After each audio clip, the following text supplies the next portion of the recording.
Hello YouTube, welcome back to another episode of Excel learning series with Syed. Until now we have learned few basic text functions and some basics of Excel. From today onwards we are going to explore the date functions.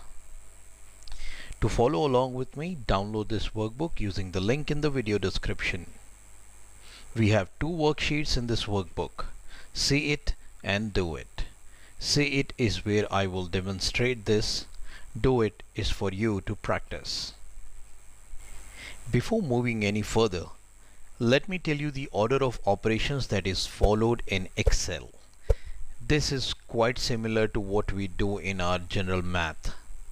It's the same board mass rule. Brackets, then order, then division, followed with multiplication, addition and subtraction. That is how the calculation is carried out in Excel. So remember this and let's move on. Now, before we even start dealing with the date functions, you need to know two basic functions. These functions are going to help you a lot. The today function and the now function. If I start a new workbook just for the sake of demonstration, now type in today. This function does not take any arguments. If I just press enter, you will notice it will show me today's date. There we go. Now what if I enter the now function? This function will give me not only the date but also the current time of my system.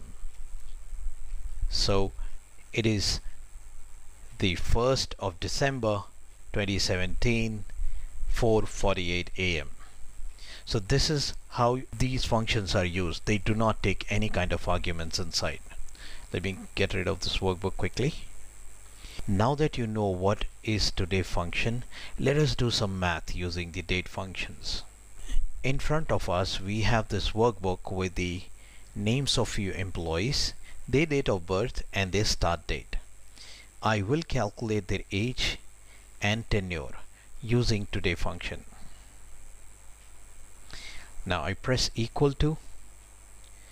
Now I type in today and then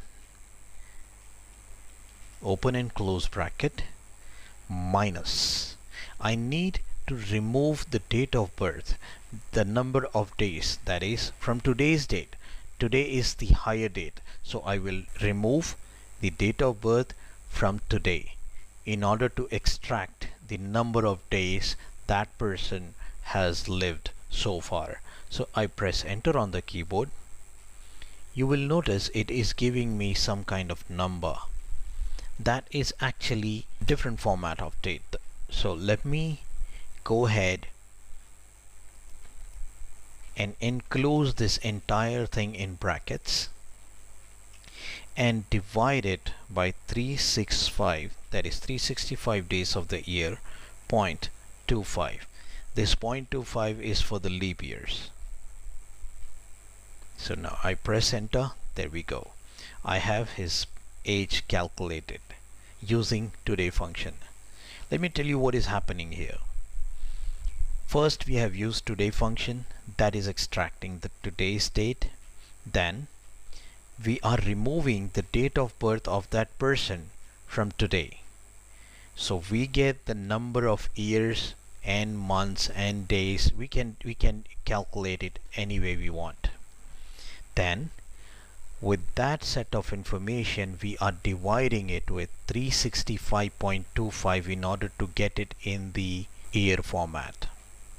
Now if I drag this down, you will notice the age of other persons is also calculated.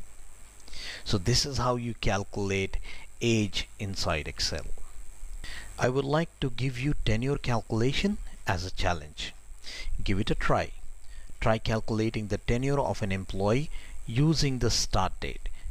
I am going to give you an overview. You need to remove the start date from today's date and divide it with 365.25 and you will get the tenure.